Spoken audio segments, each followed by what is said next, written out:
उसकी हिम्मत देखो, लुइस से कह रही है अल्बर्टो से मोहब्बत करती है वो, गांव की गंवार लड़की। तुम बात सुन भी रही हो जो कह रही हूँ मैं?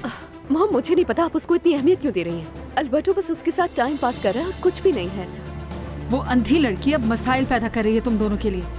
अब बेहतर यही है कि तुम अल्बर्टो से कहो कि वापस शहर चले, यही सबके लिए अच्छा है। मामा मुझे इस बात का यकीन है कि अल्बर्टो के करीब भी नहीं आना चाहेगी वो तो। शहर में तुम्हारी शादी अरेंज करना ज्यादा आसान होगा, समझो मेरी बात।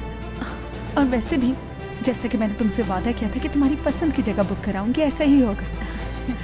ये तो परफेक्ट है, फिर आप बुक कर लीजिए और मुझे पिक्चर्स दिखा दीजिएगा, ठीक है? मेरी जान, मैं तुम्हें बिल्कुल भी समझ नहीं पा रही। तुम्हें तो अपनी शादी की तैयारी के लिए खुश होना चाहिए और कोशिश करो कि अल्बर्टो भी साथ निकले फौरन यहाँ से। लेकिन तुम्हारी शक्ल देखकर लग रहा है कि तुम्हारा यहाँ गांव में दिल लग गया है। Like and subscribe.